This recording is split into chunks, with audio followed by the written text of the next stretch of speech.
মুসলমান ভাইরা রে, আমার কথাগুলি খুব ভালো করে বুঝবেন।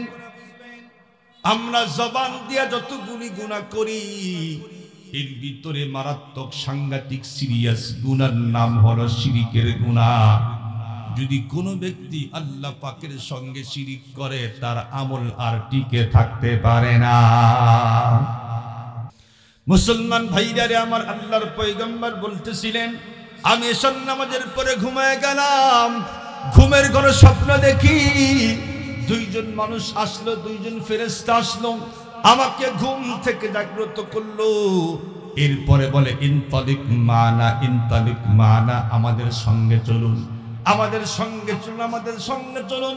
পয়গম্বর বলেন ফানতালাকনা, আমরা তিনজন মিলে সামনের দিকে আগাইতেছিলাম। আগাইতে আগাইতে দীর্ঘক্ষণ পর্যন্ত পথ চললাম।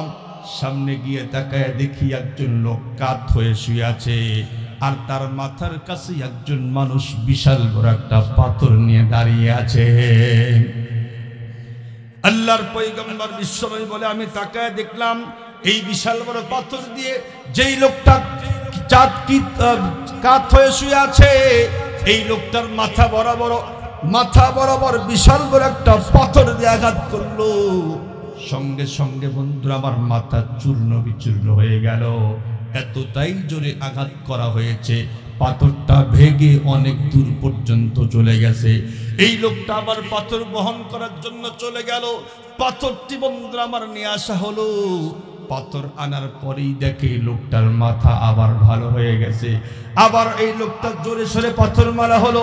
ও মুসলমান, মাথা আবার চূর্ণ বিচূর্ণ হয়ে গেল। পাথরটি আবার অনেক দূর পর্যন্ত ভাইগা চলে গেছে।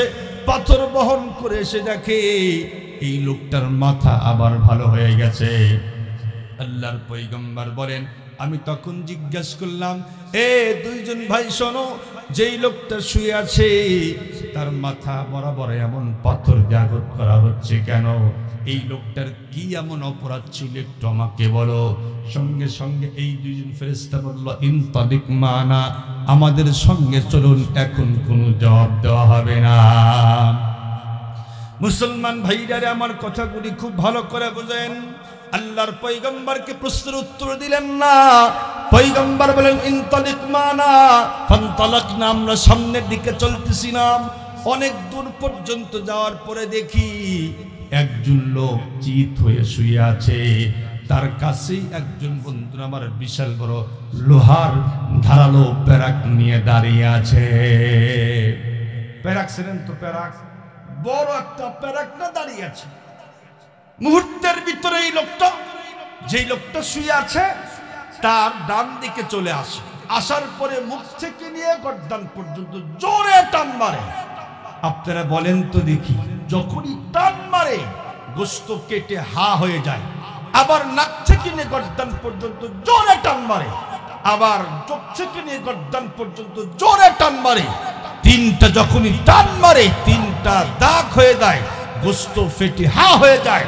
যখনই ডান দিক শেষ হয়, আবার বাম দিক চলে আসে। বাম দিক এসে মুখ থেকে নিয়ে গর্দান পর্যন্ত, নাক থেকে নিয়ে গর্দান পর্যন্ত, চোখ থেকে নিয়ে গর্দান পর্যন্ত আবার টান দেয়। এই দিক শেষ হয়ে গেলে ডান দিক চলে আসে। ডান দিক এসে দেখে আবার চল ভালো হয়ে গেছে, আবার বাম দিকে যায়। বাম দিকে দিক গিয়ে দেখে বাম দিক ভালো হয়ে গেছে, বাম দিক ফেরে ফেলে আবার ডান দিকে চলে আসে। এমনটি করতেই থাকে। বিশ্বনবী বললেন, ওগো দুইজন ফেরেশতা ভাই শোনো, যেই লোকটাকে এই ধারালো লোহা দিয়ে এমন শাস্তি দেওয়া হচ্ছে, এই লোকটার অপরাধ কি ছিল? এই দুইজন ফেরেশতা বলে, ইনতালিক মান, আমাদের সঙ্গে চলুন, এখন কোনো প্রশ্নের উত্তর দেওয়া হবে না। সম্মানিত শুধু খুব ভালো করে বুঝবেন, এই জবান আল্লাহ পাকের দেওয়া নিয়ামত। যদি কোনো ব্যক্তি জবানকে হেফাজত করতে সক্ষম হয়, এই জবান তাকে জান্নাতে ঢুকায়া দিবে। আর যদি কোনো ব্যক্তি জবান হেফাজত করতে সক্ষম না হয়, এই জবান তাকে এক সময় জাহান্নামে ঢুকায়ে ছেড়ে দিবে। এই কথা তো আমার না, আল্লাহর পয়গম্বর বিশ্বনবী বলেছেন, মাইয়াজমাল্লি মা বাইনা লিহিয়াইহি ওয়া মা বাইনা রিজলাইহি আজমাল্লাহুল জান্নাহ। আল্লাহ রাসূল তার तमाम পৃথিবীর সকল মুসলমান উম্মতদেরকে ডাক দিয়ে বলেছেন, যদি কোনো মুসলমান দুই চোয়ালের মাঝখানে একটা অঙ্গ আছে তার নাম হলো জিহ্বা, এবং দুই রানের মাঝখানে একটা অঙ্গ আছে তার নাম হলো লজ্জাস্থান। যদি কোনো মানুষ এই দুইটা অঙ্গের জিম্মাদারি আমাকে দিতে পারে, রাসূলুল্লাহ বললেন আমি তাকে জান্নাতে ঢুকাবার জিম্মাদারি নিয়ে নিলাম।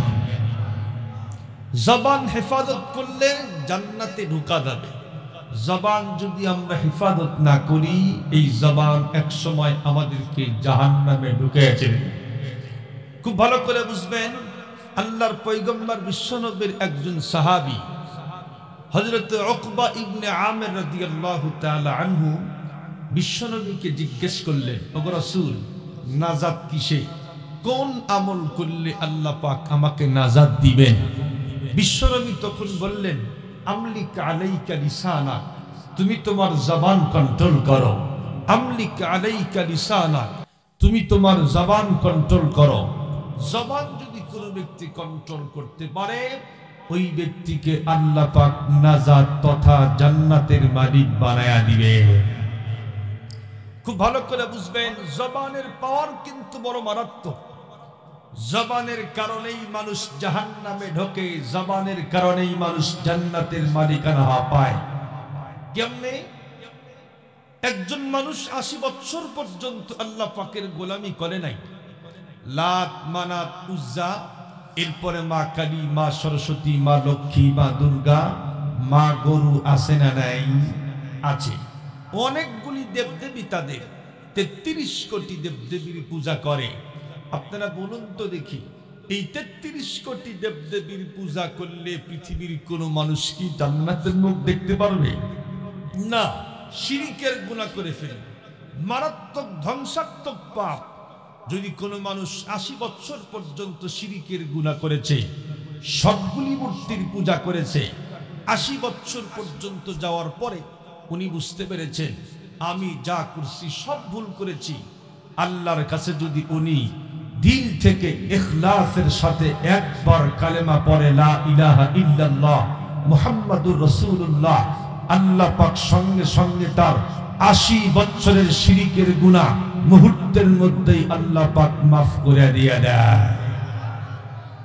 ৮০ বছরের গুনাহ মাত্র ১ থেকে ৩ সেকেন্ডের মধ্যেই ইচ্ছা করলে জবান দিয়ে ক্ষমা নেওয়া সম্ভব। সুবহানাল্লাহ বলেন। এটা হলো জবানের কারিশমা, জবানের পাওয়ার। আবার অনেক মানুষ আছে ৮০ বছর পর্যন্ত আল্লাহ পাকের গোলামি করেছে, চাষ্ট মিস নেই, আওয়াবিল প্রত্যেক দিন পড়ে, এরপরে তাহাজ্জুদ ১ ওয়াক্ত কাজা না, ৫ ওয়াক্ত নামাজ পড়ে, হজ করছে ১০০ বার, উমরা করেছে ২০০ বার, ৮০ বছর পর্যন্ত লাগাতার গোলামি করেছে। ৮০ বছর পর্যন্ত গোলামি করার পরেও যদি কোনো ব্যক্তি বলে, আল্লাহ পাককে অস্বীকার করে না, যদি বলে সন্তান দেওয়ার মালিক তো আল্লাহ, কিন্তু বাবাও দিতে পারে। আপনারা বলেন তো দেখি, যদি কোনো ব্যক্তি আল্লাহ পাকের সঙ্গে শরীক করে, তার আমল কি টিকে থাকতে পারে? আল্লাহ পাক নিজেই বলেন, ওয়ালাকাদ উহিয়া ইলাইকা ওয়া ইলাল্লাযীনা মিন ক্বাবলিক লাইন আশরাকতা লায়াহবাতান্না আমালুকা ওয়া লাতাকুনান্না মিনাল খাসিরিন। বিশ্বনবীকে আল্লাহ পাক ডাক দিয়ে বললেন, ওগো রাসূল, শুধু আপনার প্রতি এই মেসেজ এমনটি নয়, আপনার পূর্বে যতগুলি রাসূলকে আমি আল্লাহ পাক পাঠিয়েছিলাম, সবগুলি রাসূলকে একটা মেসেজ দিয়েছি।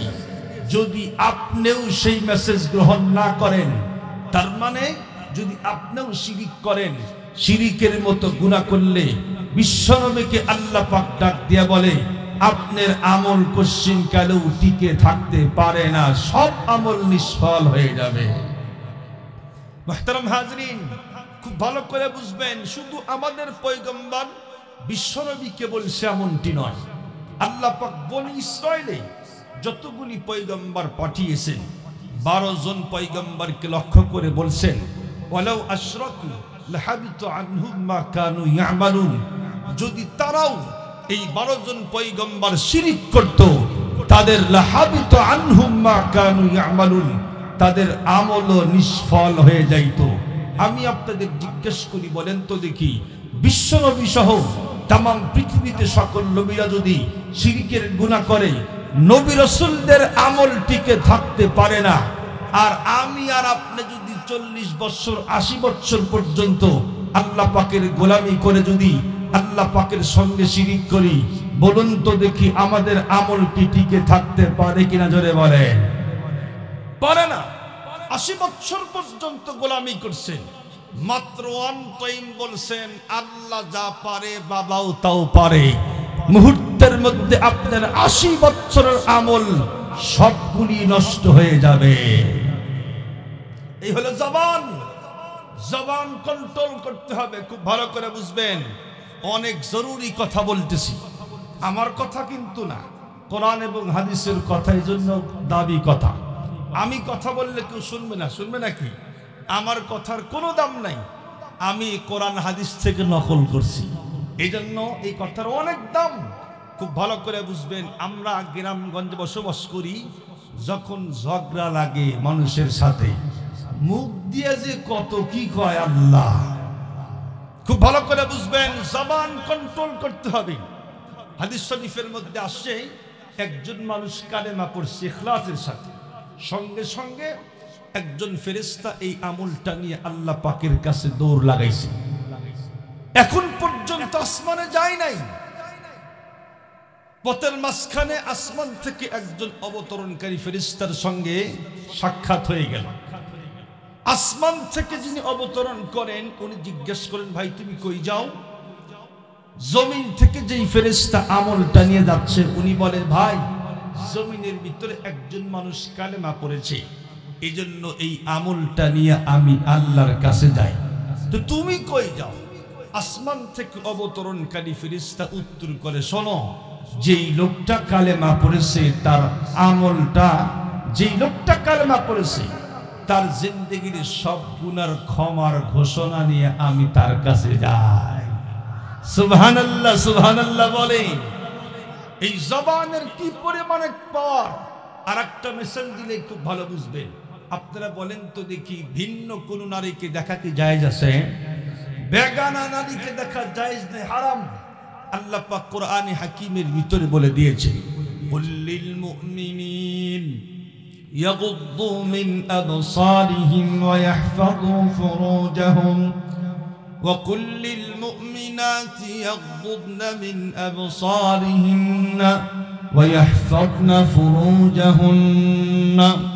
আল্লাহ পাক तमाम পৃথিবীর সকল মানুষ, সকল মুসলমান নারী এবং পুরুষদেরকে বললেন, তোমাদের চক্ষু সংযত করো, ইজ্জত এমনিতেই সংরক্ষিত হয়ে যাবে।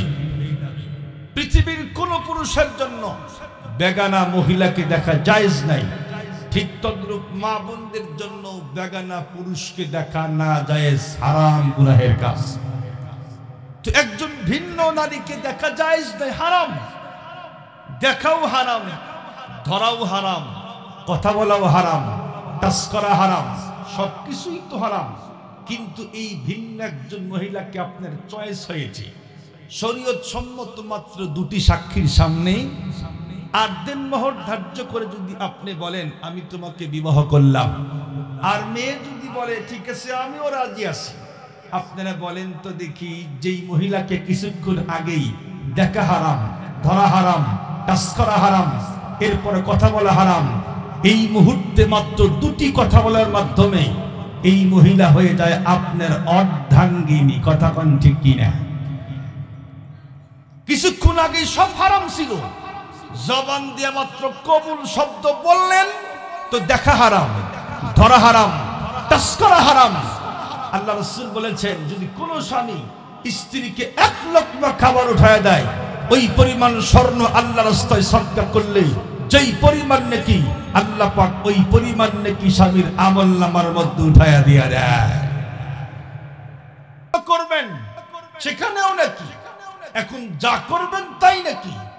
খুব ভালো করে বুঝবেন, এমনটি কেন হলো? জবানের কারণে হয়েছে, জবানের কারণে হয়েছে। আবার আপনার অর্ধাঙ্গিনী, যাকে সবকিছুই করাও আল্লাহ পাক জায়েজ করে দিয়েছে, 2-3 বছর সংসার চললো, চলার পরে আপনার মাথা নষ্ট। যদি শুধুমাত্র 1-2 সেকেন্ড বলেন 1 2 3 মানে 3 তালাক, আপনারা বলেন তো দেখি, যিনি ছিল অর্ধাঙ্গিনী, জীবনের সঙ্গিনী ছিল, যাকে ধরলে নাকি হইতো, টাচ করলে নাকি হইতো, থাকতে নাকি হইতো, এখন আপনারা বলেন তো দেখি, এখন দেখলেও কি নাকি হবে? না, ধরলেও নাকি নাই, গুনাহ। আপনি কাছে থাকবেন, জিনার গুনাহ হবে। আগে সন্তান হইলে সন্তানকে শ্রদ্ধা করত, ভালোবাসতো, বাপের পরিচয় ছিল। এখন যদি সন্তান হয় বলবে তোর বাবার নাম নাই। খুব ভালো করে বুঝবেন। তাহলে জবানের মাধ্যমে একজন মহিলা, বেগানা মহিলা, আল্লাহ পাক সব জায়েজ করে দেয়। আবার জবানের কারণেই মুহূর্তের ভিতরেই মহিলার সঙ্গে দেখা করাও হারাম করে দিয়েছেন আল্লাহ পাক রব্বুল আলামিন। খুব ভালো করে বুঝবেন, জবান বড় মারাত্মক। হযরত মুআজ ইবনে জাবাল রাদিয়াল্লাহু তাআলা আনহু উনি বলেন, আমি একদিন বিশ্বনবীর সঙ্গে সফরে ছিলাম। বিশ্বনবীকে একান্ত পেয়ে জিজ্ঞেস করলাম, ইয়া রাসূলুল্লাহ আখবিরনি বিআমালিন ইউদখিলনিল জান্নাতা ওয়া ইউবাঈদনি আনিন নার। ওগো বিশ্বনবী, আমাকে এমন একটা আমল শিক্ষা দান করেন যেই আমলটা করলে এই আমল আমাকে জান্নাতে ঢুকায় দিবে, জাহান্নাম থেকে আমাকে অনেক দূরে রাখবে। বিশ্বনবী তাকে অনেক উপদেশ দিলেন। শেষ পর্যন্ত বললেন, আলা উখবিরুকা বিমালাকি যালিকা কুল্লিহি। হে মুআজ ইবনে জাবাল, তোমাকে কি আমি মূল কথা বলে দিব? মুআজ ইবনে জাবাল বললেন, কুলতু বালা ইয়া নবী আল্লাহ। ওগো বিশ্বনবী বলেন, আসল কথা বলে দিন। ক্বালা ফাআখাযা বিলিসানিহি। বিশ্বনবী তখন তার জিহ্বা টান দিয়ে ধরলেন আর বললেন, জবানকে কন্ট্রোল করো, জিহ্বাকে হেফাজত করো। মুআজ ইবনে জাবাল বললেন, ওগো বিশ্বনবী, জবানের কারণেও কি আমাদেরকে জিজ্ঞাসা করা হবে? বিশ্বনবী তখন বললেন, আরে মুআজ তুমি কি বলো? এ মুআজ তুমি কি বলো? জবানের কামাই তো মানুষদেরকে অধমুখী করে জাহান্নামে নিক্ষেপ করে দিয়ে দিবে। জবানের কামাই মানুষদেরকে অধমুখী করে জাহান্নামে নিক্ষেপ করবে। আমরা তো মনে করলাম যা বললাম শেষ না। আমি যা বলি, যা করি, সবকিছু কিন্তু রেকর্ড হয় কি হয় না? অবশ্যই হয়। খুব ভালো করে বুঝবেন। আমরা মোবাইলে কিন্তু সরকার বিরোধী কথা বলতে ভয় পাই। কেন? যদি কল রেকর্ড ফাঁস হয় তাহলে আমাকে রিমান্ডে দিবে, আমাকে পানিশমেন্ট দিবে। এজন্য সরকার বিরোধী কোনো কথা বলি না। কিন্তু প্রত্যেক দিন আল্লাহ বিরোধী কথা অনেকবার বলি, আমাদের খবরও নাই। এজন্য সুফিয়ান সাউরি রহমাতুল্লাহ আলাইহি তার শাগিরদেরকে জিজ্ঞেস করলো, লাউ কানা মাআকুম মান ইয়ারফু হাদিসাকুম ইলা সুলতান আকুনতুম তাতাকাল্লামুনা বিশাই। এ আমার ছাত্ররা শোনো, যদি তোমাদের কাছে এমন একজন গোয়েন্দা থাকে যিনি সরকারের কাছে কথা পৌঁছায় দেয়, তাহলে কি তোমরা সরকার বিরোধী কোনো কথা বলবা? ছাত্ররা বলল, না, কখনোই না। সঙ্গে সঙ্গে সুফিয়ান সাউরি বললেন, ফা ইন্না মাআকুম মান ইয়ারফাউ হাদিসান ইয়ারফাউল হাদিস। জেনে রাখো, তোমাদের সাথেও একজন কথা পৌঁছানোওয়ালা আছে, তার নাম হলো ফেরেশতা। তুমি যা বলবা, তুমি যা করবা, সবকিছুই আল্লাহর কাছে কিন্তু পৌঁছায়া দিয়ে দিবে। আমি আপনি যা করি, যা বলি, সব রেকর্ড হয়। আল্লাহ পাক সূরাতুল কাফের 17 এবং 18 নম্বর আয়াতে কারিমার ভিতরে বলেন, ইয ইয়াতালাক্কাল মুতালাক্কিয়ানি আনিল ইয়ামিনি ওয়া আনিশ শিমালি কাঈদ মা ইয়ালফিযু মিন কাওলিন ইল্লা লাদাইহি রাকীবুন আতীদ। মানুষের দুই কাঁধে কিন্তু দুইজন ফেরেশতা অবশ্যই আছে, আছে না নাই? যে কথাই মুখ দিয়ে আমি আপনি বাহির করি না কেন, সবকিছুই রেকর্ড হয়, লেখার জন্য সদা প্রস্তুত আছে। আজকে আমি আপনি যা করতেছি, যা বলতেছি, কিয়ামতের মাঠে যখন আমাদের সামনে তুলে ধরা হবে, ওই দিন আমাদের অবস্থা কি হবে সেই দৃশ্য আল্লাহ পাক কোরআনের কারীমের ভিতরে চিত্রায়ন করেছে। আল্লাহ পাক সূরাতুল কাহফের 49 নম্বর আয়াতে কারিমার ভিতরে বলেন ووضع الكتاب فترى المجرمين مشفقين مما فيه ويقولون يا ويلتنا ما لهذا الكتاب لا يغادر صغيرة ولا كبيرة إلا أحصاها ووجدوا ما عملوا حاضرا ووضع الكتاب فترى المجرمين مشفقين مما فيه আল্লাহ পাক বলেন ও রাসূল যেদিন তাদের সামনে অপরাধী সম্প্রদায়ের সামনে কিতাব পেশ করা হবে তার মধ্যে যা লেখা আছে তা দেখে তারা ভীত সন্ত্রস্ত হয়ে যাবে আর বলবে মা লিহাদাল কিতাব এ কেমন আশ্চর্য আমলনামা একটা ছোট গুনাহ বাদ পড়ে নাই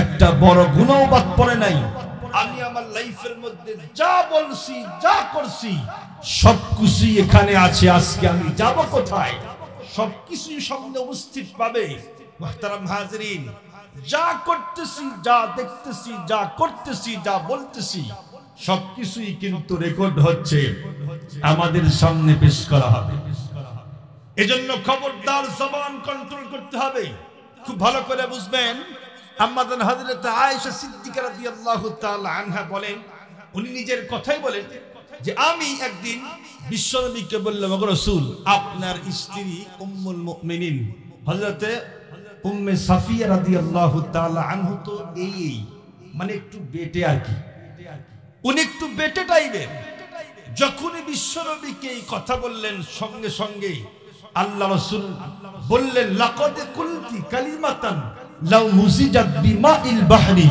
লা মাজাজাতহু আল্লাহর পয়গম্বর বললেন এ আয়েশা তুমি এমন জঘন্য কথা বললে যেই জঘন্য কথা যদি সাগরের পানির সঙ্গে মিশায়া দেওয়া হয় तमाम পৃথিবীর সকল সাগরের পানি পর্যন্ত ঘোলা করে ছেড়ে দিবে নাউযুবিল্লাহ বলেন আমরা তো কথা কথাই বলি যখন চাষতলে বসি মনে হয় গীবতের ডিলারশিপ নিয়ে বসে হ্যাঁ অমকে খুব খারাপ অমকের মেয়ে এই করছে অমকের ছেলে এই করছে আমরা কত খারাপ কথা বলি অথচ আম্মা জান আয়েশা একটু বলছে উনি একটু বেটে টাইপের তাই বিশ্বনবী বললেন তুমি এমন জঘন্য কথা বলছো এই কথা যদি পৃথিবীর সাগরের সঙ্গে মেশানো হয় तमाम পৃথিবীর সকল সাগরের পানি পর্যন্ত ঘোলা করে ছেড়ে দিবে খুব ভালো করে বুঝবেন মানুষ জবান দিয়ে এমন কিছু কথা বলে যার কারণে আল্লাহ পাক রাজি হয়ে যায় তার জন্য মর্যাদা বেড়ে যায় অথচ সে জানেও না কি বলল আবার মানুষ জবান দিয়ে এমন কিছু কথা বলে যার কারণে আল্লাহ পাক নারাজ হয়ে যায় তার জন্য জাহান্নাম ওয়াজিব হয়ে যায় আল্লাহ রাসূল বলেছেন ইন্নাল আবদা লা ইয়াতাকাল্লামু বিল কালিমাতি মির রিজওয়ানিল্লাহি লা ইলকি লাহা বালান ইয়ারফাউল্লাহু বিহা দারাজাতিন ওয়া ইন্নাল আবদা লা ইয়াতাকাল্লামু মিন সাখাতিল্লাহি লা ইলকি লাহা বালান ইয়াহদি বিহা ফি জাহান্নাম মানুষ এমন কিছু জবান দিয়ে কথা বলে সে জানেও না কি বলল অথচ আল্লাহ পাক রাজি হয়ে গেছে তার জন্য মর্যাদা আল্লাহ পাক বাড়ায় দিল আবার এমন কিছু কথা বাহির করলো জানেও না সে কি বলল অথচ আল্লাহ পাক তার জন্য জান্নাত ওয়াজিব করে দিয়া দিল সুবহানাল্লাহ সুবহানাল্লাহ বলেন খুব ভালো করে বুঝবেন এজন্য জবান কন্ট্রোল করতে হবে কারণ জবানের আঘাত এটা কিন্তু শুকায় না তাই না জারাহাতুস সিনানু লাহাল কিয়াম ওয়ালা ইয়ালতামু মা জারাহাল লিসান জবান দিয়ে যদি কাউকে আঘাত করেন এই জখম কিন্তু সহজে শুকায় না আপনাকে 20 বছর আগে এমন একটা তহমত দিয়েছিল জবান দিয়ে 20 বছর পরে যদি দেখা হয় বলবেন এই লোকটা আমার সম্পর্কে বাজে মন্তব্য করেছিল অথচ 20 বছর আগে যদি বেদ দিয়া অথবা হাত দিয়ে আঘাত করে এটা কিন্তু শুকায় দেয় মনেও থাকে না জবানের আঘাত বড় মারাত্মক এইজন্য খবরদার আজকের আলোচনা হলো জবান আমাদের সকলকেই কন্ট্রোল করতে হবে আল্লাহ পাক আমাদের সকলকেই তৌফিক দান করেন আমিন কোন সকলেই মুহতারাম হাজিরিন খুব ভালো করে বুঝবেন এই জবান দিয়া অনেক গুনাহ হয়, অনেক গুনাহ হয়। আজকে এই জবানের মারাত্মক সিরিয়াস সাংঘাতিক দুইটা কথার বলবো। জবান দেয়া ধ্বংসাত্মক গুনাহ হয়, যেই গুনাহ করলে ধ্বংস অনিবার্য, জাহান্নাম ওয়াজিব। এর ভিতরে জবান দিয়ে যতগুলি গুনাহ হয়, এর ভিতরে এক নাম্বার মারাত্মক সিরিয়াস গুনাহ হয় শিরকের গুনাহ। মুসলমান ভাইরা রে, আমার কথাগুলি খুব ভালো করে বুঝবেন। আমরা জবান দিয়া যতগুলি গুনাহ করি, এর ভিতরে মারাত্মক সাংঘাতিক সিরিয়াস গুনার নাম হলো শিরকের গুনাহ। যদি কোনো ব্যক্তি আল্লাহ পাকের সঙ্গে শিরিক করে, তার আমল আর টিকে থাকতে পারে না। মুসলমান ভাইরা রে, আমার কথাগুলি খুব ভালো করে বুঝবেন। আল্লাহ পাক রব্বুল আলামিন এজন্যই তো কোরআনুল কারীমের 4 নম্বর সূরা সূরাতুন নিসার 36 নম্বর আয়াতে কারিমা 5 নম্বর পারার 3 নম্বর পৃষ্ঠার 3 নম্বর লাইনে আল্লাহ পাক বলেন, ওয়া'বুদুল্লাহা ওয়া লা তুশরিকু বিহি শাইআ। খবরদার, ওয়া'বুদুল্লাহ, তোমরা আল্লাহ পাকের গোলামি করো। আল্লাহ পাক বলেন, ওয়া'বুদুল্লাহা ওয়া লা তুশরিকু বিহি শাইআ। আল্লাহ পাকের গোলামি করো, কিন্তু খবরদার আল্লাহ পাকের সঙ্গে শিরিক করতে যায় না। যেই ব্যক্তি শিরিক করবে, তার কি পরিমাণে সাংঘাতিক পাপ হবে খুব ভালো করে বুঝবেন। এই পৃথিবী থেকে যদি কোন মানুষ শিরিকের গুনাহ নিয়ে কবরের মধ্যে ঢোকে, এই গুনাহ আল্লাহ পাক রব্বুল আলামিন কোশ্চিন কালেও ক্ষমা করবে না।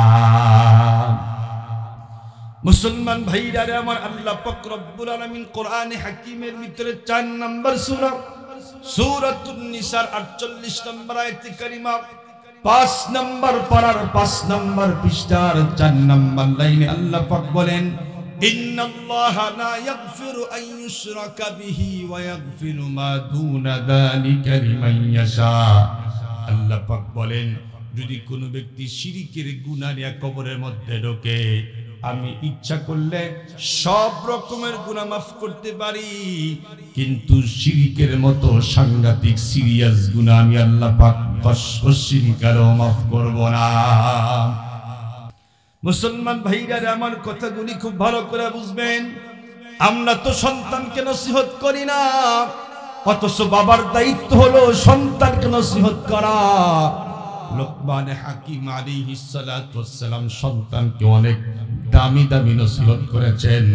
এই নসিহতগুলো আল্লাহ পাকের কাছে এমন চয়েস হয়েছে, কোরআনে হাকিমের ভিতরে তার নামে একটা সূরা নাজিল করে আল্লাহ পাক আয়াতে কারিমা বানায়া দিয়ে দিয়েছেন। হযরত লোকমান হাকিম তার সন্তানকে নসিহত করে, ইয়া বুনাইয়া লা তুশরিক বিল্লাহ, ইয়া বুনাইয়া লা তুশরিক বিল্লাহ, ইন্নাশ শিরকা লাযুলমুন আযীম। হে আমার কলিজার টুকরা সন্তান, কোশ্চিন কালেও আল্লাহর সঙ্গে শিরিক করো না। কেন কেন কেন? ইন্নাশ শিরকা লাযুলমুন আযীম। নিঃসন্দেহে শিরিক হলো সবচাইতে বড় জুলুম, নিঃসন্দেহে শিরিক হলো সবচাইতে বড় জুলুম। যেই ব্যক্তি আল্লাহ পাকের সঙ্গে শিরিক করলো, তার জন্য আল্লাহ পাক রব্বুল আলামিন জাহান্নাম তার জন্য ঠিকানা বানায়া দিল, জান্নাত তার জন্য আল্লাহ পাক হারাম করে দিয়া দিল। আল্লাহ পাক রব্বুল আলামিন কোরআনে হাকিমের ভিতরে 5 নম্বর সূরা সূরাতুল মাইদার 72 নম্বর আয়াতে কারিমা 6 নম্বর পারা 19 নম্বর পৃষ্ঠার 10 নম্বর লাইনে আল্লাহ পাক বলেন, وقال المسيح يا بني إسرائيل اعبدوا الله ربي وربكم إنه من يشرك بالله فقد حرم الله عليه الجنة ومأواه النار। মুসলমান ভাইরা আমার, হযরত ঈসা আলাইহিস সালাতু ওয়াস সালাম তার কওমদেরকে দাওয়াত দিয়েছিলেন। আল্লাহ পাক রব্বুল আলামিন বললেন, তার কওমদেরকে বলল, হে আমার কওমের লোক, আমার রব এবং তোমাদের রব আল্লাহ পাকের গোলামি করো। তোমরা সকলেই তো আল্লাহ পাকের গোলামি করতেই হবে, আল্লাহ পাকের গোলামি করো, আল্লাহ পাকের সঙ্গে অন্য কাউকে শরীক করো না। আল্লাহর পয়গম্বর বললেন, যেই ব্যক্তি আল্লাহ পাকের সঙ্গে অন্য কাউকে শরীক করে আল্লাহ পাক রব্বুল আলামিন তার জন্য জান্নাত হারাম করে দেয়, জাহান্নাম তার জন্য ঠিকানা বানায়া দিয়া দেয়। মুসলমান ভাইরা আমার কথাগুলি খুব ভালো করে বুঝবেন। শিরক করলে ধ্বংস অনিবার্য, ধ্বংসাত্মক পাপ হলো শিরক। এই জন্যই তো আল্লাহর পয়গম্বর সাহাবায়ে কেরামদেরকে বললেন, ইজতানিবুস সাবআল মুবিকাত, ইজতানিবুস সাবআল মুবিকাত। হে আমার সাহাবায়ে কেরাম শোনো, তোমরা 7টা ধ্বংসাত্মক পাপ থেকে বেঁচে থাকো। সাহাবায়ে কেরাম জিজ্ঞেস করলেন, ও রাসূল সেগুলো কি কি? পয়গম্বর 1 নাম্বার বললেন, আল ইশরাকু বিল্লাহ। খবরদার, 1 নাম্বার ধ্বংসাত্মক পাপ হলো আল্লাহ পাকের সঙ্গে শিরিকের মতো গুনাহ করা। মুসলমান ভাইরা আমার কথাগুলি খুব ভালো করে বুঝবেন। যদি কোনো ব্যক্তি আল্লাহ পাকের সঙ্গে শিরিক করলো, তার জন্য জান্নাত হারাম হয়ে গেল, জাহান্নাম তার জন্য ঠিকানা হয়ে গেল। খুব ভালো করে বুঝবেন। এখন প্রশ্ন, হুজুর জাহান্নামে নাই ঢুকে গেলাম, জাহান্নামে ঢুকলে কয়দিন পর্যন্ত সেখানে থাকতে হবে? আল্লাহ পাক রব্বুল আলামিন সে কথাও বলে দিয়েছেন।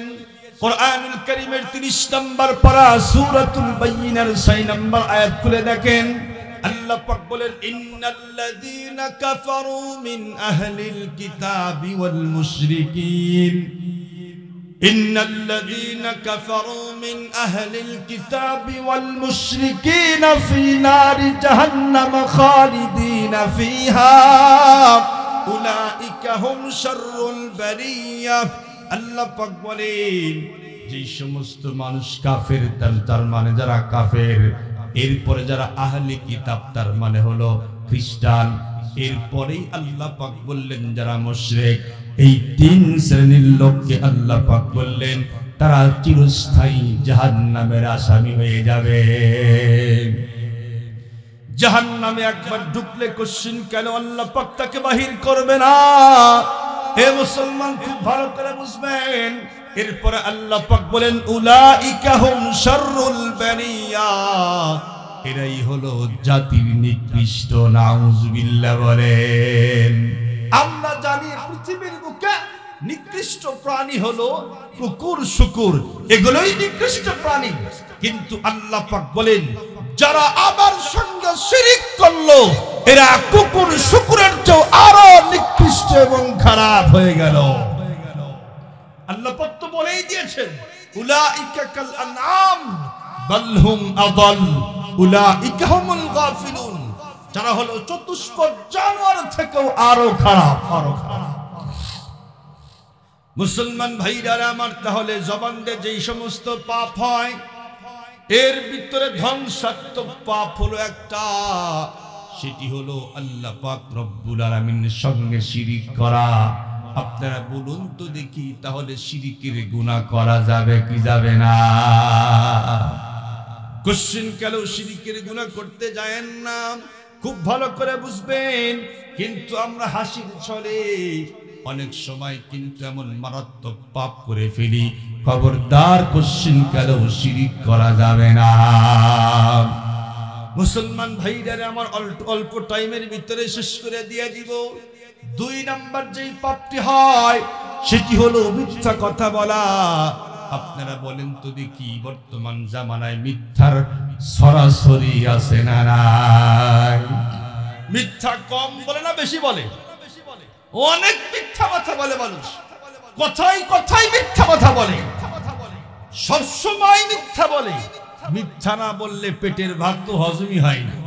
দোকানদার দোকানদারি করতে গিয়েও মিথ্যা বলে, এরপরে ব্যবসা করতে গিয়েও মিথ্যা বলে, মোবাইল ফোনের ভিতরেও বন্ধুর সাথে মিথ্যা বলে। যেই ব্যক্তি বেশি বেশি মিথ্যা বলবে, এই ব্যক্তির ভিতরে 1 নাম্বার আলামত মুনাফিকের, সে হলো মুনাফিকের আলামত তার মধ্যে একটা পাওয়া যায়। আল্লাহর পয়গম্বর বলেছেন, আয়াতুল মুনাফিকি সালাস, মুনাফিকের আলামত হলো 3টা। এর ভিতরে এক নাম্বার হলো যে বেশি বেশি মিথ্যা কথা বলে। যেই ব্যক্তি বেশি বেশি মিথ্যা কথা বলবে, জেনে রাখবেন ওই ব্যক্তির ভিতরে মুনাফিকের এক নাম্বার গুণ পাওয়া যায়। যেই ব্যক্তি শুধুমাত্র মিথ্যা বলতেই থাকে, মিথ্যা বলতেই থাকে, আল্লাহর পয়গম্বর কি বললেন? ওয়া ইয়্যাকুম ওয়াল কিযব ফাইন্নাল কিযবা ইয়াহদি ইলাল ফুজুর ওয়া ইন্নাল ফুজুরা ইয়াহদি ইলান নার ওয়া মা ইয়াজালুর রাজুলু ইয়াকযিবু ওয়া ইয়াতাহাররাল কাযিবা হাত্তা ইউকতাবা ইনদাল্লাহি কাযযাবা। আল্লাহর পয়গম্বর বিশ্বনবী বলেন, এ আমার উম্মতেরা শোনো, তোমরা মিথ্যা কথা বলতে যাও না। কেন কেন কেন? মিথ্যা কথা কিন্তু পাপের দিকে নিয়ে যায়, আর পাপ কিন্তু অবশ্যই জাহান্নামের ভিতরে ঢুকায় দেয়। মানুষ যখন মিথ্যা বলতেই থাকে, মিথ্যা বলতেই থাকে এবং মিথ্যার অন্বেষণ করে, আল্লাহর পয়গম্বর বলেন আল্লাহ পাকের কাছে এক সময় এই লোকটি মহা মিথ্যাবাদী সাব্যস্ত হয়ে যায়। আপনাদেরকে আমি জিজ্ঞেস করি, বলেন তো দেখে, যদি কোনো মানুষ আল্লাহ পাকের কাছে মহা মিথ্যাবাদী সাব্যস্ত হয়, ওই ব্যক্তি জান্নাতে ঢোকার কোনো কায়দা আছে নাকি? মুসলমান ভাইরা আমার কথাগুলি খুব ভালো করে বুঝবেন। কোশ্চিন কালেও মিথ্যা বলতে যায় না, বেশি বেশি সত্য কথা বলতে হবে। কারণ আল্লাহর পয়গম্বর বলেছেন, ওয়া আলাইকুম বিসসিদকি ফাইন্নাস সিদকা ইয়াহদি ইলাল বিররি ওয়া ইন্নাল বিররা ইয়াহদি ইলাল জান্নাহ ওয়া মা ইয়াজালুর রাজুলু ইয়াসদুকু ওয়া ইয়াতাহাররাস সিদকা হাত্তা ইউকতাবা ইনদাল্লাহি সিদ্দিকা। আল্লাহর পয়গম্বর বলেন, তোমরা সত্য বলতে থাকো। কেন? কারণ সত্য তো আল্লাহ পাকের নেকির দিকে নিয়ে যায়। সত্য কিন্তু নেকির দিকে নিয়ে যায়, আর নেকি তো এক সময় আল্লাহ পাকের জান্নাতে ঢুকায়া দিবে। মানুষ যখন সত্য বলতেই থাকে, সত্য বলতেই থাকে, আর সত্যের অন্বেষণ করতে থাকে, এক পর্যায়ে এই লোকটা আল্লাহ পাকের খাতায় মহা সত্যবাদী সাব্যস্ত হয়ে যায়। সুবহানাল্লাহ বলেন, সুবহানাল্লাহ। সত্য বলা পৃথিবীর সব নবীদের সুন্নত। সুবহানাল্লাহ বলেন। এই পৃথিবীর বুকে আল্লাহ পাক রব্বুল আলামিন যতগুলি পয়গম্বরকে পাঠাইছেন, সবগুলি পয়গম্বর সত্যবাদী ছিলেন। পৃথিবীর কোন পয়গম্বর মিথ্যা বলে নাই। আল্লাহ পাক নিজেই বলেন, ওয়াযকুর ফিল কিতাবি ইব্রাহিম ইন্নাহু কানা সিদ্দীকান নাবিয়্যা। واذكر في الكتاب إبراهيم إنه كان صديقا نبيا। ইব্রাহিম পয়গম্বর সত্য কথা বলেছে, আল্লাহ পাক কোরআনে হাকিমের ভিতরে বলে দিয়েছে। এরপরে আল্লাহ পাক বলেন, ওয়াযকুর ফিল কিতাবি ইদ্রিস ইন্নাহু কানা সাদিকাল ওয়া'দি ওয়া কানা রাসূলান নাবিয়্যা। আল্লাহ পাক বলেন, ইদ্রিস পয়গম্বর সত্য কথাও বলেছে। সব নবীদের সেরা নবী, বিশ্ব নবী। আপনারা বলেন তো দেখি, উনি সত্যবাদী নাকি মিথ্যাবাদী? জোরে বলেন। আল্লাহ পাক রব্বুল আলামিন বিশ্ব নবীকে মহা সত্যবাদী বানিয়েছেন। ও মুসলমান, কাফির বেঈমানরা কিন্তু উপাধি দিয়েছিল আল আমিন, as-সাদিকুল আমিন, মহা সত্যবাদী। মহা সত্যবাদী আমাদের পয়গম্বর বিশ্ব নবী। সেই বিশ্ব নবীর উম্মত হয়ে আমরা কেমন মিথ্যা কথা বলে আমাদের তো লজ্জা করার দরকার ছিল। মানুষ শুধু মিথ্যা বলে, শুধু মিথ্যা বলে এমনটি নয়, মিথ্যা সাক্ষ্য পর্যন্ত দেয়। সাক্ষ্য পর্যন্ত দেয়, দেয় না? দেয় না। যদি কোনো মানুষ মিথ্যা সাক্ষ্য দিয়া কোনো ব্যক্তির হক কেটে দেয়, কোনো ব্যক্তির প্রাপ্য হক থেকে বঞ্চিত করে, আল্লাহর পয়গম্বর বলেন তার জন্য জাহান্নাম ওয়াজিব, জান্নাত হারাম হয়ে যায়। মিথ্যা সাক্ষ্য দেয়, আছে না? 10,000 টাকা পেলে মিথ্যা সাক্ষ্য দিয়ে দেয়। আপনারা বলেন তো দেখি, ওলামায়ে কেরাম জেল খেটেছে, রিমান্ডে গিয়েছে, ওলামায়ে কেরামকে লাঞ্ছিত করা হয়েছে, কোনো অপরাধ ছিল না, এদেরকে কিন্তু মিথ্যা সাক্ষ্য দিয়ে জেলের মধ্যে ঢুকায়া দিয়েছে। পয়গম্বর বলেছেন, মান ইকতাতা হাক্কা ইমরিইন মুসলিমিন বিয়ামিনিহি ফাকাদ আওজাবাল্লাহু লাহুন নার ওয়া হাররামা আলাইহিল জান্নাতা ফাকালা লাহু রাজুলুন ওয়া ইন কানা শাইআন ইয়াসীরান ইয়া রাসূলুল্লাহ ক্বালা ওয়া ইন কানা কাযীবান মিন আরাকিন। আল্লাহ রাসূল বলেন, যদি কোনো মানুষ মিথ্যা সাক্ষ্য দেওয়ার মাধ্যমে কোন বান্দার প্রাপ্য হককে কেটে দেয়, তার জন্য জান্নাত হারাম, জাহান্নাম তার জন্য ঠিকানা বানায় নিয়ে নিল। খুব ভালো করে বুঝবেন, সেই সমস্ত মানুষ টাকার লোভে পড়ে মিথ্যা সাক্ষ্য দেয়, এদের কপালে জান্নাত হবে না, হবে না, হবে না। আল্লাহর পয়গম্বর বলে দিয়েছে মিথ্যা সাক্ষ্য দেওয়া যাবে না, মিথ্যা কথা বলা কশ্চিন কালেও যাবে না। যদি কোনো ব্যক্তি হাসির ছলেও মিথ্যা বলে, তাও প্রকৃত মিথ্যাবাদী সাব্যস্ত হয়ে যাবে। মুসলমান ভাইরা রে, আমার কথাগুলি খুব ভালো করে বুঝবেন, বেশি লম্বাটাই আলোচনা করব না। আল্লাহর পয়গম্বরের হাদিস শুনেন। হযরত আব্দুল্লাহ ইবনে আমির রাদিয়াল্লাহু তাআলা আনহু বলেন, দাআতনি উম্মি, আমার আম্মা জান আমাকে ডাকলেন।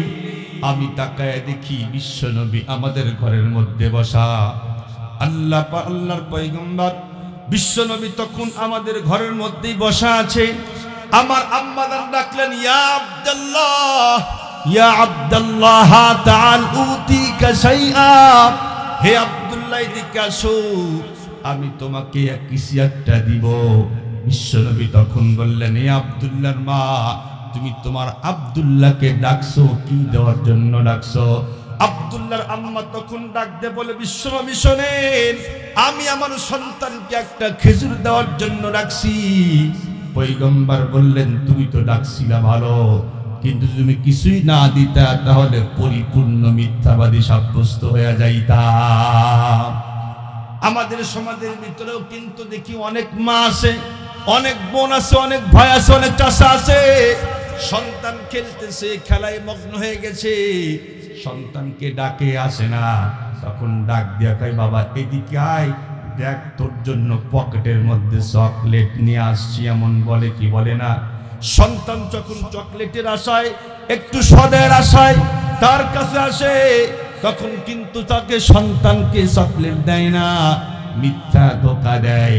এমন গার্জিয়ান আমাদের সমাজে আছে না নাই?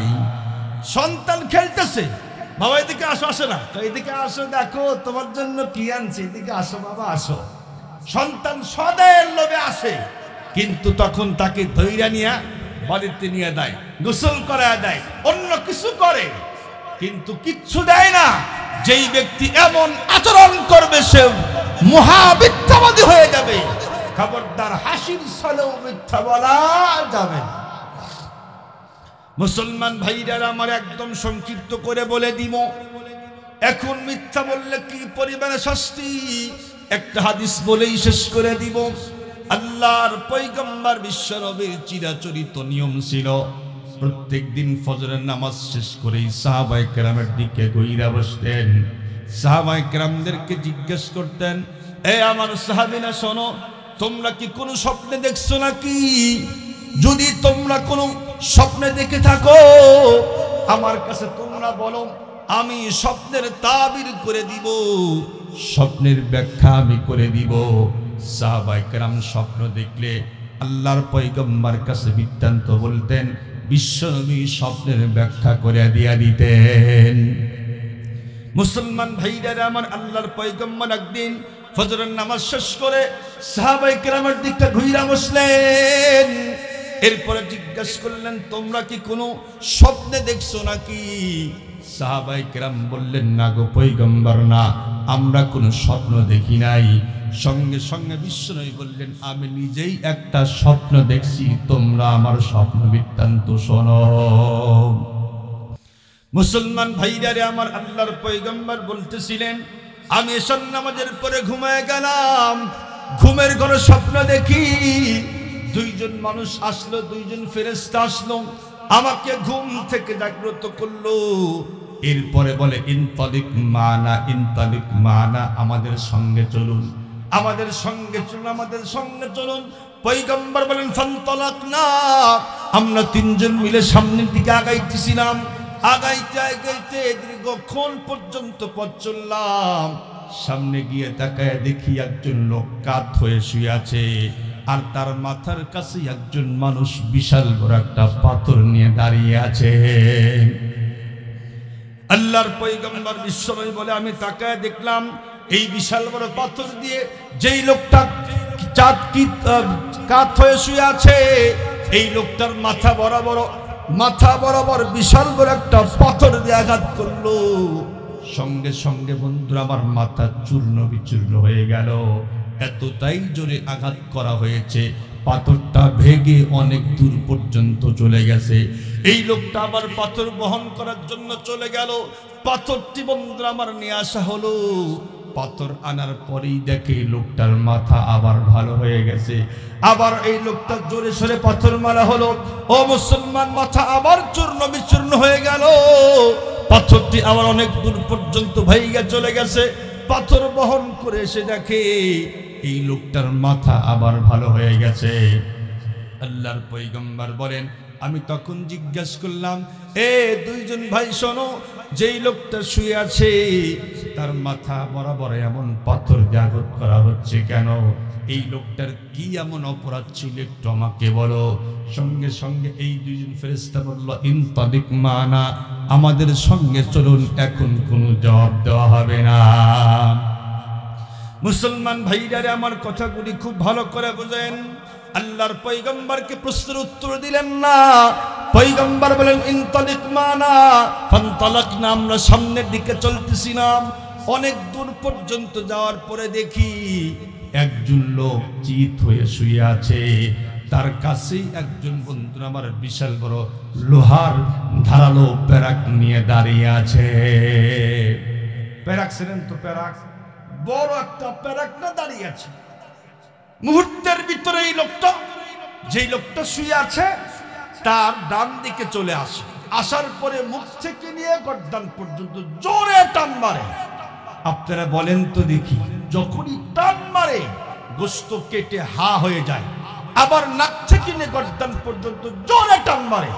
আবার চোখ থেকে নিয়ে গর্দান পর্যন্ত জোরে টান মারে। তিনটা যখনই টান মারে, তিনটা দাগ হয়ে যায়, গোশত ফেটে হা হয়ে যায়। যখনই ডান দিক শেষ হয়, আবার বাম দিক চলে আসে। বাম দিকে এসে মুখ থেকে নিয়ে গর্দান পর্যন্ত, নাক থেকে নিয়ে গর্দান পর্যন্ত, চোখ থেকে নিয়ে গর্দান পর্যন্ত আবার টান দেয়। এই দিক শেষ হয়ে গেলে ডান দিক চলে আসে। ডান দিক এসে দেখে আবার চল ভালো হয়ে গেছে।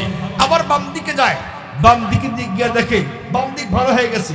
বাম দিক ফেরে ফেলে আবার ডান দিকে চলে আসে। এমনটি করতেই থাকে। বিশ্বনবী বললেন, ওগো দুইজন ফেরেশতা ভাই শোনো, যেই লোকটাকে এই ধারালো লোহা দিয়ে এমন শাস্তি দেওয়া হচ্ছে, এই লোকটার অপরাধ কি ছিল? এই দুইজন ফেরেশতা বলে, ইনতালিক মান, আমাদের সঙ্গে চলুন, এখন কোনো প্রশ্নের উত্তর দেওয়া হবে না। মুসলমান ভাইরা রহমান, লম্বা হাদিস। এই হাদিসের ভিতরে 7 জন লোকের সঙ্গে সাক্ষাৎ হয়।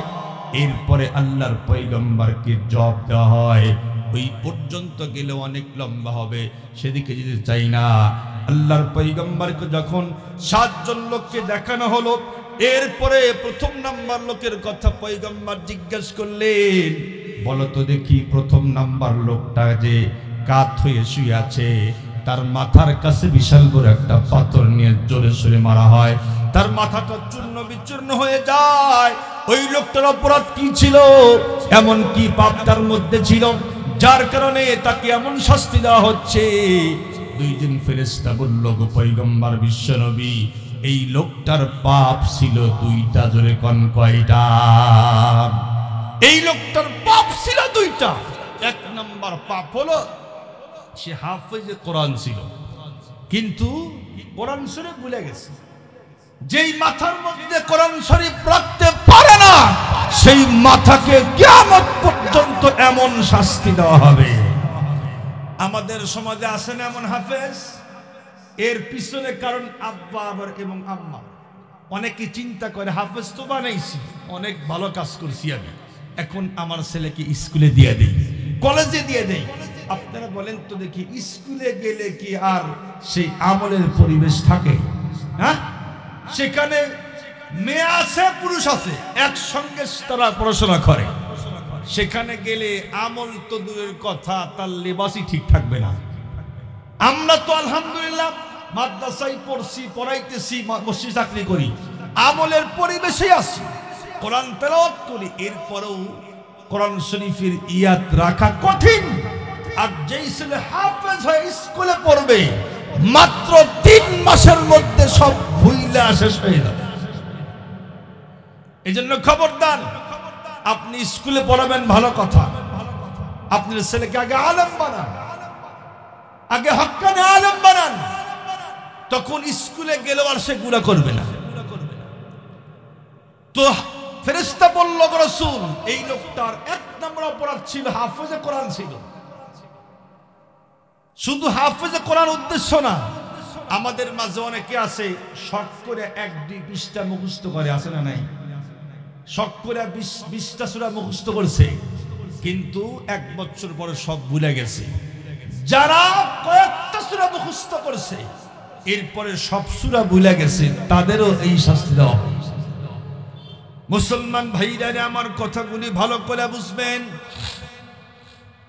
পয়গম্বর বিশ্বনবীকে বলা হলো পয়গম্বর, এই লোকটার 2টা পাপ। 1 নম্বর পাপ হলো হাফেজে কোরআন ছিল, যেই মাথা কোরআন শরীফ ধরে রাখতে পারে না, সেই মাথাকে এমন শাস্তি দেওয়া হবে। 2 নম্বর পাপ হলো এই লোকটা নামাজ পড়তো বটে, তবে ফরজ নামাজে অলসতা করত। আমাদের ভিতরে মুসলমান অনেক মানুষ তো আছে 5 ওয়াক্ত নামাজ পড়ে, কিন্তু সময় মতো পড়ে না। আল্লাহ পাক তো বলেই দিয়েছেন, ইন্নাস সালাতা কানাত আলাল মুমিনিনা কিতাবাম মাওকুতা। যিনি মুমিন মুসলমান হবে, তার জন্য আল্লাহ পাক ওয়াক্ত মতো নামাজ পড়া ফরজ করে দিয়েছেন। জোহরের নামাজের আযান হয়ে গেলে নামাজ তো পড়বো, একটু পরে পড়ি, গড়িমসি করতে করতে আসরের নামাজে গিয়া ঠেকায়া দেয়। আসরের নামাজে যখন আযান হয় পড়বো, একটু পরে পড়ি, এমনটি করতে করতে আসরের নামাজ মাগরিবে গিয়ে ঠেকায়া দেয়। মাগরিবের নামাজও পড়বো, একটু পরে পড়ি, এমনটি করতে করতে এশার নামাজে গিয়ে ঠেকায়া দেয়। ফরজ নামাজ পড়ে বটে, কিন্তু ফরজ নামাজে অলসতা করে, এমন মুসল্লি আমাদের সমাজে আছে না নাই? অনেক আছে। এই সমস্ত মুসল্লি নামাজ পড়েও জাহান্নামে ঢুকবে, এটা আমার কথা না। সূরাতুল মাউন খোলেন, আল্লাহ পাক বলেন, ফাওয়াইলুল লিল মুসাল্লিন। কিছু মুসল্লি আছে, এরা জাহান্নামে ঢুকবে। আমরা সারা জীবন শুনলাম নামাজ না পড়লে জাহান্নামে ঢোকা লাগে, কিন্তু আল্লাহ পাক কি বললেন? যারা মুসল্লি তারা জাহান্নামে ঢুকবে। তারা কারা? আল্লাযীনা হুম আন সালাতিহিম সাহুন। ওই সমস্ত মুসল্লি যারা নামাজ পড়ে, তবে নামাজের ব্যাপারে বেখবর। নামাজের মধ্যে দাঁড়াইছে, কিন্তু নামাজের মধ্যে মন নাই।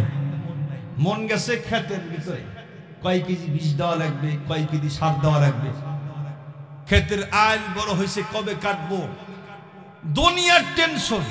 নামাজের মধ্যে দাঁড়াইছে, কিন্তু মন গেছে দোকানের মধ্যে, মন গেছে ব্যবসার ভিতরে। নামাজ পড়ে, কিন্তু নামাজের মধ্যে মন থাকে না, মন তামাম পৃথিবী ঘোরে। এই জাতীয় মুসল্লি আমাদের এখানে কম না বেশি? জোরে বলে। সব মানুষই এমন, নামাজের মধ্যে মন থাকে না, অন্য জায়গায় যায়। আবার আরেকটা ব্যাখ্যা এটাও, নামাজ পড়ে কিন্তু রুকু সিজদা ঠিক মতো করে না। আপনারা সকলেই জানেন, রুকু থেকে সোজা হয়ে দাঁড়ানো ওয়াজিব। যদি কোনো ব্যক্তি রুকু থেকে একটু মাথাটা উঠায় আবার সিজদায় যায়, ওয়াজিব তরক করলে নামাজ আর নামাজ থাকে না। 2 সিজদার মাঝখানে সোজা হয়ে বসা ওয়াজিব। আমরা অনেক মুরব্বিকে দেখি 80 বছর হয়ে গেছে, সিজদা ঠিক মতো দেয় না। একটা সিজদা দিয়া শুধু আবার কাল্লা টান দিয়ে আবার সিজদায় দেয়। 2 সিজদার মাঝখানে বসাই না। এই নামাজ যদি 80 বছর কেন 80,000 বছর পর্যন্ত পড়লেও 1 ওয়াক্ত একটা নামাজ আল্লাহ পাক কবুল করবে না, করবে না, করবে না। নামাজের ফরজ জানি না, রুকু ঠিক মতো করি না, সিজদা করি না, নামাজের ওয়াজিব সুন্নত ফরজ মুস্তাহাব্বাত কিছুই জানি না, অথচ দুনিয়ার সব আকাম আমি করি, দুনিয়ার সব আকাম করতে জানি। ও মুসলমান, আপনারা বলেন, যেহেতু গ্রামের মানুষ, আপনারা তো চাষাবাদ করেন, 1 বিঘা ক্ষেত যদি আবাদ করতে হয় কি পরিমাণ বিষ লাগবে, কি পরিমাণ সার লাগবে, এটা কিন্তু শিখা লাগে, তাই না? শুধু সার দিলেই তো ক্ষেত হয় না, শুধু বিষ দিলেই পোকা মরে না, এর একটা লিমিট আছে।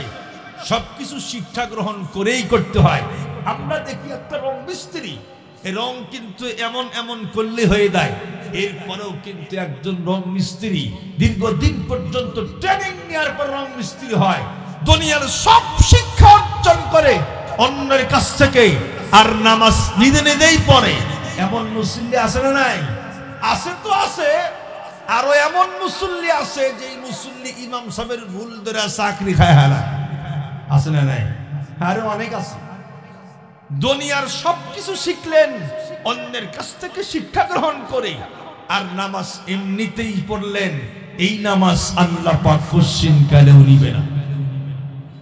আমরা বাজারে গেলে বেগুন 1 কেজি বেগুন কিনবো, দেখি ফুটা আছে কিনা, টিপে টিপে নেই। আলু কিনি স্বচ্ছ আলু, এরপরে সবকিছুই কিনি সুন্দর করে। আমরা 1 কেজি বাগুন কিনতে গেলে যদি এত চেক করতে হয়, সুন্দর না হলে আমরা নেই না।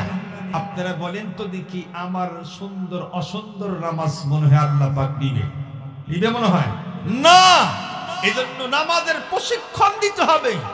নামাজ প্রশিক্ষণ দিয়ে ফরজ সুন্নত মুস্তাহাব্বাত ওয়াজিব সবগুলি শিক্ষা গ্রহণ করে নামাজ পড়বেন, তো এই নামাজের দাম আল্লাহর কাছে বেশি। পয়গম্বর বলেছেন, সিজদাতুন ওয়াহিদাতুন খায়রুম মিনাদ দুনিয়া ওয়া মা ফিহা। একটা মাত্র সিজদা আল্লাহর বান্দা দিবে, দাম কত? এই পৃথিবীতে আসমান এবং জমিনে যা কিছু আছে তার চাইতে একটা সিজদার দাম আল্লাহর কাছে অনেক বেশি। চিল্লায়া বলেন সুবহানাল্লাহ, সুবহানাল্লাহ। নামাজ পড়ে দাঁড়ায় ফ্যান গনে, এরকম মুসল্লি আছে না? গতকালকে দেখি একজনের মোবাইল আসছে, রিংটোন বাজে, হে পড়তে ভাই হেরে দেখতেছি কেটা বাজছে, এই যে এই সিস্টেম পরে। আচ্ছা ঠিক আছে, নামাজ হয়েছে? হ্যাঁ, নামাজে তারা ফ্যান গনে, কয়টা ফ্যান, এদিক তাকায় ওদিক তাকায় এদিক তাকায়। এই নামাজ আল্লাহ পাক নিবে না। এই জাতীয় মুসল্লি নামাজ পড়েও জাহান্নামে ঢুকবে, আল্লাহ পাক নিজে বলেছেন। আরেক প্রকারের মুসল্লি আছে, আল্লাযীনা হুম আন সালাতিহিম সাহুন আল্লাযীনা হুম ইউরাউন। কিছু মুসল্লি আছে যারা নামাজ পড়ে লোক দেখানো, আছে না নাই? আগে নামাজ পড়ে নাই, মাঝখানে টাকার জোরে হজ করছে, হজ করে এসে চিন্তা করে, আল্লাহ যদি সামনের কাতারে নামাজ না পড়ি, লোকে কয়টা কি হাদি সাহেব হস্ত করলে আর নামাজ তো পড়ে না। লোকটি দেখানোর উদ্দেশ্য যায় নামাজ কান্দে নিয়ে সামনের কাতারে গিয়ে নামাজ পড়ে, এমন হাজি আছে না নাই? আবার কিছু নেতাও আছে, হ্যাঁ, যখন ভোটে দাঁড়াইব তখন ইসলাম ব্যবহার করে, টুপি একটা গাইডে দেয়, পাঞ্জাবি পরে, কয় আগে কথা না, আগে নামাজ পরে কথা, আছে না নাই? এই সমস্ত মঞ্চে এসে বক্তব্য দেয়, আমি যেই পর্যন্ত ক্ষমতায় থাকবো ইসলাম আক্রান্ত হবে না, মসজিদ মাদ্রাসা আক্রান্ত হবে না। যখনই ভোটে উনি উঠে দেয়, এরপরে দেখবেন এই সমস্ত মঞ্চে এসে বলে, হুজুর রাজনীতি কোনো কথা বলা যাবে না। এমন নেতা আছে না নাই?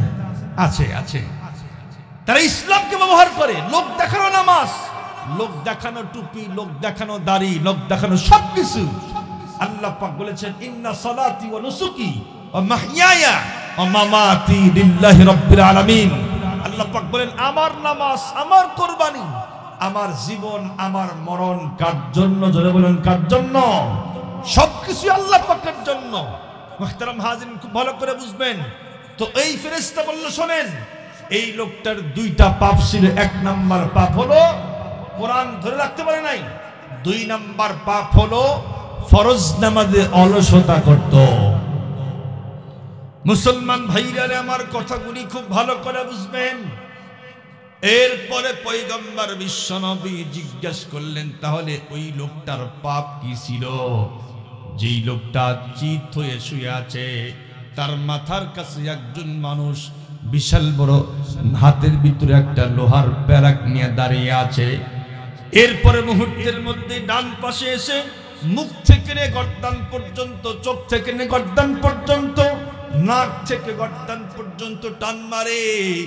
এদিক থেকে ফেরে ফেলে আবার বাম দিকে চলে যায়, বাম দিকে আবার ফেরে ফেলে, আবার ডান দিকে আসে, আবার বাম দিকে আসে। এমনটি করতেছে। এই সাংঘাতিক শাস্তি কেমনে দেওয়া হচ্ছে? তার অপরাধটা কি আমার একটু বলো।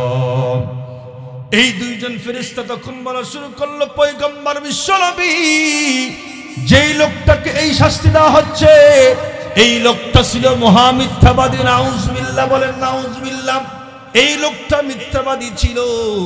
সকালে ঘর থেকে বাহির হইয়া বাজারে গিয়ে এমন একটা মিথ্যা বলতো, এই মিথ্যার কারণে বাজারের ভিতরে, এলাকার ভিতরে, শহরের ভিতরে, এমনকি তামাম দেশের ভিতরে হট্টগোল তৈরি হয়ে যাইতো।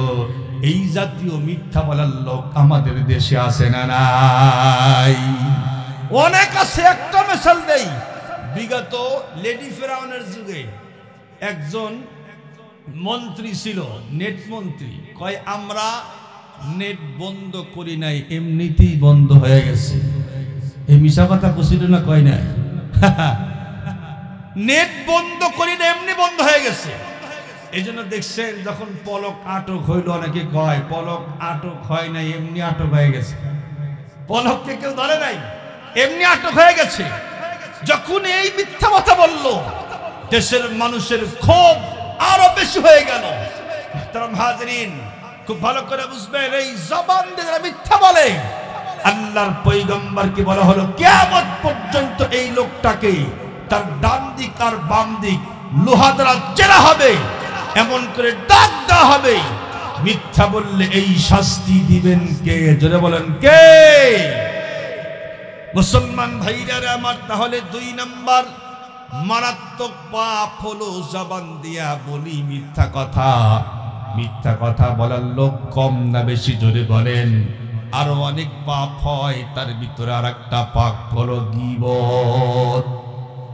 আল্লাহ পাক বলেন, ওয়ালা ইয়াগতাব বা'দুকুম বা'দা আইয়ুহিব্বু আহাদুকুম আন ইয়াকুলা লাহমা আখিহি মাইতান ফাকারিহতুমুহ। আল্লাহ পাক বলেন, শোনো, তোমরা একে অপরের কখনোই কোশ্চিনকারেও গীবত করবে না। কেন? আল্লাহ পাক রব্বুল আলামিন নিজেই বললেন, শোনো, তোমাদের মধ্যে এমন কোন ব্যক্তি আছো নাকি যিনি নিজের আপন মৃত ভাইয়ের গোশত ভক্ষণ করবে? এটা পৃথিবীর কোন মানুষ কিন্তু কোশ্চিনকারেও চাইবে না। আল্লাহ পাক বলেন, যেই ব্যক্তি অন্য মানুষের গীবত করে, সে যেন আপন মৃত ভাইয়ের গোশত নিজ দাঁত দিয়ে চিবায়া চিবায়া খায়। গীবত আর গীবত এক জায়গায় বসলেই গীবত। গীবত আপনারা বলেন তো দেখি, এটা কিন্তু ক্যান্সার আকার ধারণ করছে। আমাকে খুব খারাপ, আমাকে খুব খারাপ মনে হয়, নিজে খুব ভালো, হামচনি মান্দান করে নিস, আমি যত ভালো পৃথিবীতে অন্য কেউ আর এত ভালো না। মুহতারাম হাজিরিন, জবান দিয়া আরেকটা পাপ হলো গীবত করা, গীবত। আরেকটা হলো শিকায়েত করা, আরেকটা হলো চগলখড়ি করা, আরেকটা হলো তুচ্ছ তাচ্ছিল্য করা। এই জাতীয় পাপ আমাদের জবান দিয়ে হয় না? হয় না? অবশ্যই হয়। এজন্য আমাদের আজকে একটাই সবক, সেটি হলো জবান কন্ট্রোল করতে হবে। আমলিকা আলাইকা লিসানাক, জবান কন্ট্রোল করতে হবে। জবান কন্ট্রোল না করলে এই জবান এক সময় আমাকে জাহান্নামে ঢুকায় দিবে, জবান কন্ট্রোল করলে জবান আমাকে জান্নাতে ঢুকায় দিবে। সুবহানাল্লাহ, সুবহানাল্লাহ বলেন। মুহতারাম হাজিরিন, দুনিয়াতেও অনেক শাস্তি হয় জবানের কারণে, তাই না? আপনারা দেখছেন বিগত 5ই আগস্টের আগে যেখান থেকে কোনো অভ্যুত্থান শুরু হলো, কোন কথার দ্বারা? আমাদের সাবেক প্রধানমন্ত্রী বলছিল রাজাকার, তাই না? রাজাকার যখনই বলছে ছেলে বেলে খেপে গেছে, কয় কি? তখন স্লোগান দিছে, তুমি কে আমি কে, রাজাকার আর রাজাকার। একটা কথার মাধ্যমে এমন ক্ষোভ শুরু হলো, শেষ পর্যন্ত আমরা তাকায় দেখেছি এই এক কথার কারণে আল্লাহ পাক সবার ভিতরে একটা রাগ তৈরি করে দিয়েছে। যখনই গণজোয়ার শুরু হলো, স্লোগান আর মিছিল তৈরি হলো, যখনই সকলেই একতাবদ্ধ হয়ে মোকাবেলা করতে শুরু করলো, আমরা তাকায় দেখছি লেডি ফেরাউন পালাতে বাধ্য হয়েছে। জুলুম যিনি করেন উনি টিকে থাকতে পারেন না।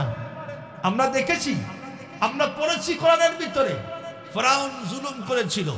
জুলুম করতে করতে শেষ পর্যায়ে যখন একদম লিমিট ক্রস করে ফেললো, আল্লাহ পাক রব্বুল আলামিন নীল নদের ভিতরে সুবায়া মারছে।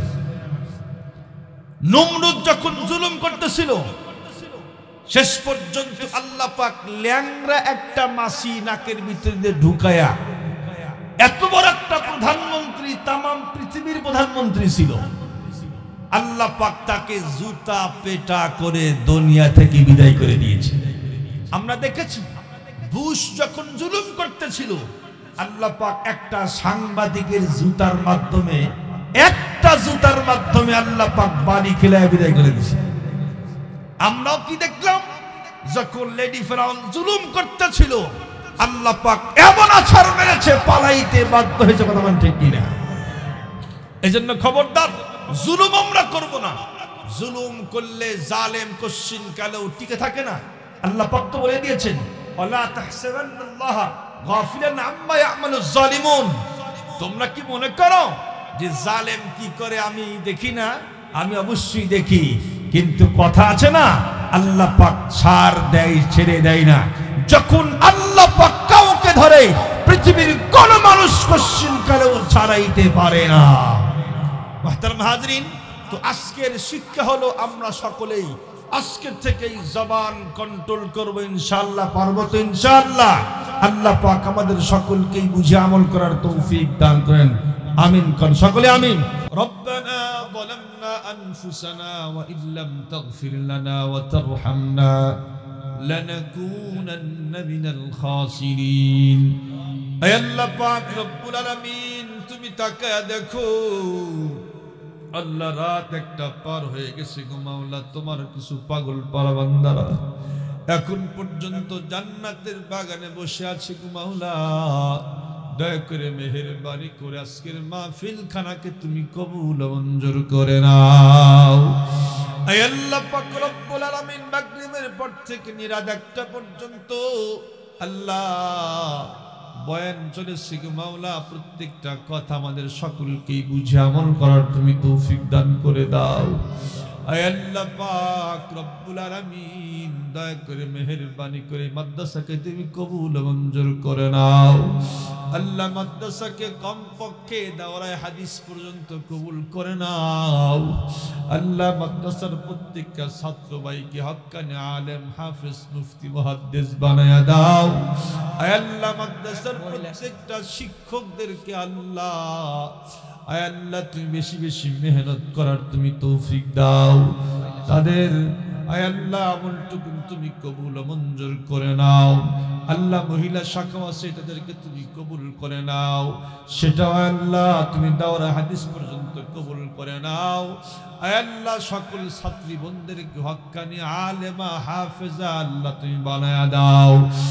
আল্লাহ সকলকে জাহেদা, আবেদা, কানেতা আল্লাহ পরহেজগারিতা অর্জন করার তুমি তৌফিক দান করে দাও।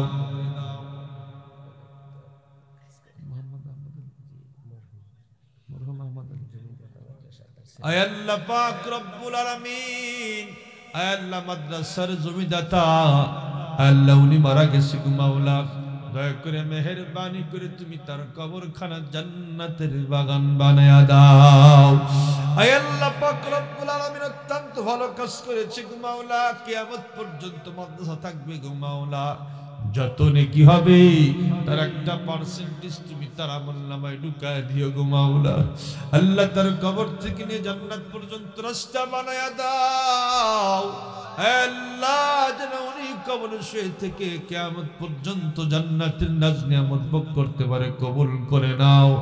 আল্লাহ শেষে 2 পারা নিয়েছে সভাপতি সাহেব গো মাওলা, তার আব্বা আম্মা মারা গেছে গো মাওলা, দয়া করে মেহেরবানি করে আল্লাহ তাদের কবরখানা জান্নাতের বাগান বানায়া দাও। আয় আল্লাহ কবর থেকে নিয়ে জান্নাত পর্যন্ত রাস্তা বানায়া দাও। দয়া করে মেহেরবানি করে আল্লাহ সকলকে তুমি মাফ করে জান্নাতুল ফিরদাউসের মেহমান বানায়া দাও।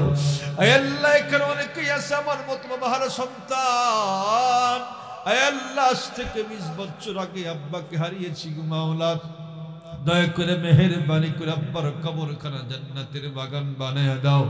আমার মতো অনেকেই আছে বাবা হারা, দয়া করে মেহেরবানি করে আব্বা আম্মার কবরখানা জান্নাতের বাগান বানায়া দাও। আয় আল্লাহ অনেকের মা নাই গো, একটা শব্দ মা, আর মনে হয় তামাম পৃথিবীর মধু তার মধ্যে মাখা আছে গো মাওলা, দয়া করে মেহেরবানি করে যার মা নাই সেই তো জানে কি হারাইছে, দয়া করে মেহেরবানি করে মার কবরখানা তুমি জান্নাতের বাগান বানায়া দাও।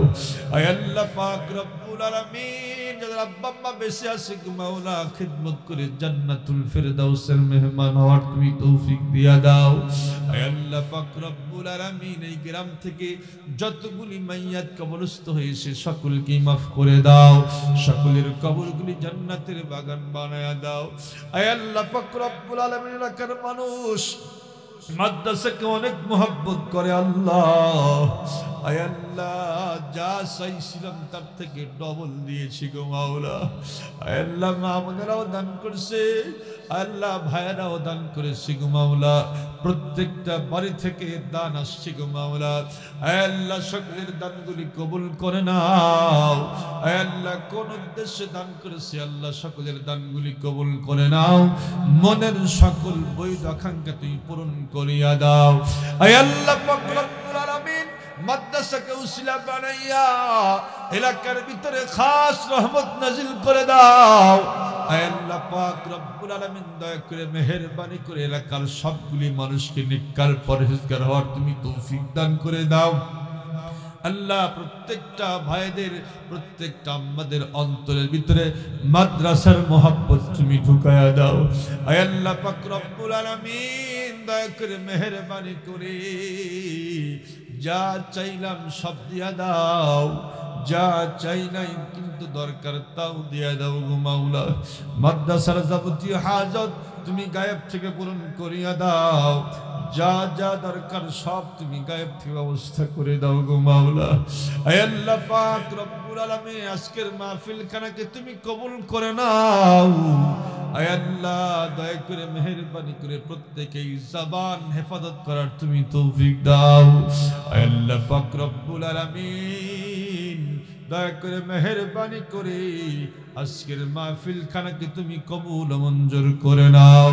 আয় আল্লাহ পাক রব্বুল আলামিন সর্বশেষ তোমার কাছে ফরিয়াদ জানাই গো মাওলা। আয় আল্লাহ আমার বন্ধুবার মুফতি ইব্রাহিম সাহেব আয় আল্লাহ এখানে আছে, দয়া করে মেহেরবানি করে তুমি তার হায়াতের মধ্যে বরকত দাও, ইলম আমলের ভিতরে বরকত দান করে দাও, ইখলাসের সাথে খিদমত করার তুমি তৌফিক দান করে দাও। আয় আল্লাহ পাক রব্বুল আলামিন সকল সাল্লাহ সবার শেষে তোমার কাছে একটা ফরিয়াদ জানাই গো মাওলা, সকলকেই তো একদিন মৃত্যুর স্বাদ গ্রহণ করতেই হবে গো মাওলা।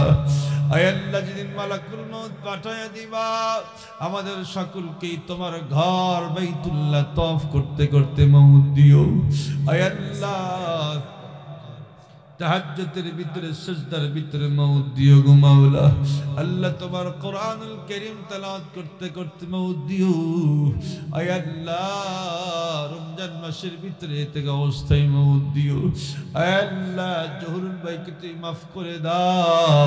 আল্লাহ তুমি আল্লাহ তার জন্য দোয়া চাওয়া হয়েছে গো মাওলা, দয়া করে মেহেরবানি করে আয় আল্লাহ তুমি তাকে মাফ করে দিয়ে জান্নাতুল ফিরদাউসের মেহমান বানায়া দাও। আয় আল্লাহ মালাকুল মউত পাঠায়া দিবা আমাদের সকলের জবানে মধুর কালেমা জারি করে দিও, লা ইলাহা ইল্লাল্লাহু মুহাম্মাদুর রাসূলুল্লাহ সাল্লাল্লাহু আলাইহি ওয়াসাল্লাম। আসসালামু আলাইকুম ওয়া রাহমাতুল্লাহ।